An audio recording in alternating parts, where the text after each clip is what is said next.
तारीख थी 12 अप्रैल और दिन था शुक्रवार। पश्चिम बंगाल के मुर्शिदाबाद जिले में वक्फ कानून में हुए अमेंडमेंट के खिलाफ मुस्लिम समुदाय के लोगों ने प्रोटेस्ट किया।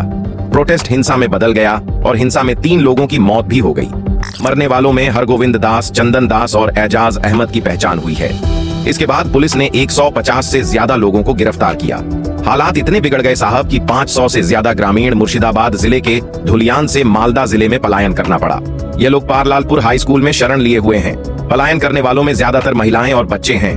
धुलियान से भागे इन ग्रामीणों का आरोप है कि उनके घरों में आग लगा दी गई, लूटपाट की गई और पानी की टंकियों में झर तक डाल दिया गया। शरणार्थियों ने बताया कि हमारे पास ना तो घर बचा और ना ही राशन, इसलिए जान बचाने के लिए भागना पड़ा। अब अभी हमने जितनी भी बातें बताई ये पूरे खबर का छोटा सा निचोड़ था। आगे एक एक चीज को बारीकी से जानेंगे, विस्तार से जानेंगे। हमारी बात यह है साहब कि प्रोटेस्ट इस समय कैसे तब्दील हुई, क्योंकि हमारा संविधान प्रोटेस्ट की इजाजत देता है लेकिन हिंसा भड़काने की इजाजत किसी को नहीं है। तो फिर यह कौन लोग हैं जो हिंसा भड़का रहे हैं? अपोजिशन का आरोप है कि बंगाल की सीएम ममता बनर्जी हिंसा भड़काने वालों के प्रति सॉफ्ट कॉर्नर रखती हैं। वहीं कहा यह भी जा रहा है कि इस हिंसा का तार बांग्लादेश से जुड़ा हुआ है। लेकिन असली सच्चाई क्या है, चलिए आपको आगे की वीडियो में बताता हूँ। हमेशा की तरह बेसिक से शुरू करता हूँ। मुर्शिदाबाद पश्चिम बंगाल का एक जिला है। इसकी सीमा उत्तर में मालदा जिले, उत्तर पश्चिम में झारखंड के साहिबगंज जिले, पश्चिम में वीरभूम, दक्षिण पश्चिम में वर्धमान और दक्षिण में नादिया जिले से लगती है। साल 2011 की जनगणना के मुताबिक मुर्शिदाबाद में 66% से ज्यादा आबादी मुसलमानों की है। मुर्शिदाबाद के सभी 3 सांसद तृणमूल कांग्रेस के हैं।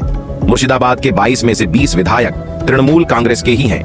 यह हिंसक घटनाएं उत्तरी मुर्शिदाबाद इलाके में हुई हैं और इस इलाके के सभी विधायक तृणमूल कांग्रेस के हैं। इसके अलावा 8 में से 7 नगर पालिकाओं और सभी 26 पंचायत समितियों में तृणमूल कांग्रेस का ही कंट्रोल है। बेसिक क्लियर हो गया हो तो आगे बढ़ते हैं कि हिंसा की शुरुआत हुई कैसे। दरअसल वह संशोधन बिल 2 अप्रैल को लोकसभा से और 3 अप्रैल को राज्यसभा से पास हुआ था। 5 अप्रैल को राष्ट्रपति की मंजूरी मिलने के बाद यह कानून बना था और 8 अप्रैल को देश भर में लागू कर दिया गया। इसके बाद देश भर में छूट-पुट प्रोटेस्ट शुरू हुआ, लेकिन पश्चिम बंगाल के मुर्शिदाबाद ने यह प्रोटेस्ट बड़ा और विकराल रूप ले लिया। तो मेन बात यह है कि मुर्शिदाबाद में शुक्रवार की नमाज के बाद वक्फ अमेंडमेंट के खिलाफ हजारों लोग सड़कों पर उतर पड़े और नेशनल हाईवे 34 को ब्लॉक कर दिया गया। जब पुलिस ने नेशनल हाईवे से ब्लॉक हटाने की कोशिश की तो पुलिस के साथ एक तरह से जंग छिड़ गई। ठीक उसी समय मुर्शिदाबाद से लगभग 10 किलोमीटर दूर शमशेरगंज में भी नेशनल हाईवे पर हजारों की संख्या में लोग आ गए। शमशेरगंज के डाक बंगला मोड़ पर प्रदर्शनकारियों ने बवाल काटना शुरू कर दिया। पुलिस की गाड़ियों में सबसे पहले आग लगाई गई, फिर पुलिस के एक आउटपोस्ट की तोड़फोड़ की और उसे आग के हवाले कर दिया गया। पुलिस से मामला कंट्रोल से बाहर चला गया। ऐसे में सेंट्रल फोर्स बीएसएफ को उतरना भी पड़ा। तब तक बड़ा नुकसान हो चुका था। इस हिंसा ने मुख्यमंत्री ममता बनर्जी के लीडरशिप पर सवाल खड़े कर दिए हैं साहब, क्योंकि देश के कई हिस्सों में वक्फ अमेंडमेंट के खिलाफ प्रोटेस्ट हुए हैं, लेकिन कहीं भी स्थिति मुर्शिदाबाद जितनी भयावह नहीं हुई है। सीपीआईएम और भाजपा के नेताओं का आरोप है कि टीएमसी के नेता भड़काऊ भाषण देकर स्थिति को और बिगाड़ने की कोशिश कर रहे हैं। जैसे तृणमूल सांसद बापी हल्दर ने वक्फ की संपत्ति की तरफ देखने पर आंखें फोड़ने और हाथ पैर तोड़ने की धमकी दी है। इसके बाद भारतीय जनता पार्टी के पश्चिम बंगाल प्रदेश अध्यक्ष सुकांत मजूमदार ने एक विवादित बयान भी दिया है। उन्होंने कहा कि अगर राज्य में 70% हिंदू तलवार लेकर घर से निकले तो मुख्यमंत्री ममता बनर्जी के लिए बड़ी परेशानी खड़ी हो जाएगी। तो वहीं उत्तर प्रदेश के सीएम योगी आदित्यनाथ ने कहा कि लातों के भूत बातों से नहीं मानेंगे। यहाँ कहने का मतलब यह है कि इन नेताओं के बयानों से तनाव बढ़ेगा। तो ऐसे में पक्ष विपक्ष के बयानबाजी पर फुल स्टॉप लगाने की बहुत जरूरत है। वहीं इस हिंसा के बाद सेंट्रल इन्वेस्टिगेशन एजेंसीज ने चौंकाने वाले खुलासे किए हैं। इन्वेस्टिगेशन में अब यह आशंका जताई जा रही है साहब कि इस हिंसा के पीछे बांग्लादेश स्थित आतंकी संगठन अंसार उल बांग्ला टीम एबीटी का हाथ हो सकता है। जांच एजेंसियों को ऐसे डिजिटल और ट्रांजैक्शंस के सबूत मिले हैं जिससे लगता है कि हिंसा को अंजाम देने के लिए विदेशी पैसे भेजे गए हैं। इन पैसों का इस्तेमाल भीड़ जुटाने, सोशल मीडिया पर भड़काऊ मैसेज फैलाने और जमीन पर संगठन बनाने में किया गया है। एजेंसियों को यह भी आशंका है कि मुर्शिदाबाद के अलावा नदियां, मालदा, उत्तर 24 परगना और कूच बिहार जैसे बॉर्डर इलाके के जिलों में भी हिंसा फैलाने की साजिश रची जा रही है। ऐसे में इन इलाकों को हाई अलर्ट पर भी रख दिया गया है। अब इन सारी बातों को जानने के बाद साफ पता चल रहा है कि पश्चिम बंगाल में सब कुछ ठीक तो नहीं है। तो क्या ऐसी स्थिति में राज्य में राष्ट्रपति शासन लागू हो जाएगा? क्योंकि बीजेपी की तरफ से लगातार राष्ट्रपति शासन की मांग भी की जा रही है।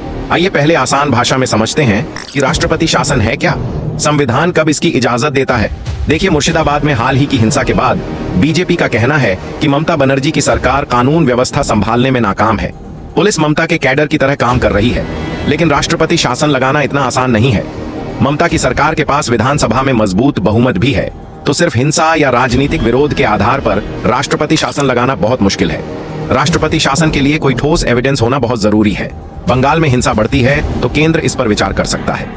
संविधान इसकी इजाजत तभी देता है जब हालात पूरी तरह बेकाबू हो जाएं, और इसका इस्तेमाल बहुत सोच समझ करना पड़ता है, क्योंकि सुप्रीम कोर्ट ऐसे मामले सीरियसली नोटिस कर रहा होता है। संविधान का आर्टिकल 355 इसमें कहा गया है कि केंद्र का दायित्व है कि वह राज्यों को अंदर और बाहरी खतरों से बचाएं।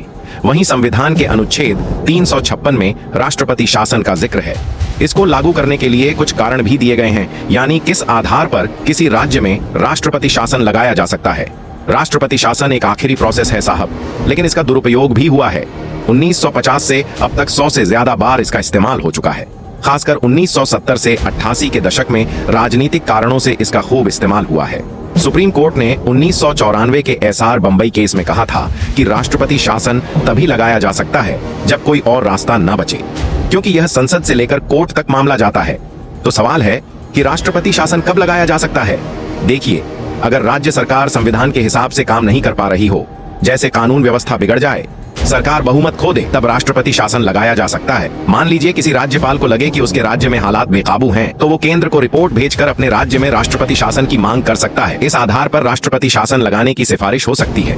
तो फिलहाल पश्चिम बंगाल के गवर्नर सीवी आनंद बोस ने राष्ट्रपति शासन को लेकर कोई भी रिपोर्ट नहीं भेजी, यानी अभी बंगाल में राष्ट्रपति शासन जैसे हालात नहीं है। अभी सिचुएशन तो कंट्रोल में है। बाकी बंगाल में हुई हिंसा को लेकर आपकी क्या राय है, कमेंट में जरूर बताइएगा। वीडियो अगर आपको पसंद आई हो तो इसे लाइक और शेयर जरूर करें, और जाते जाते चैनल को सब्सक्राइब जरूर करते जाएं।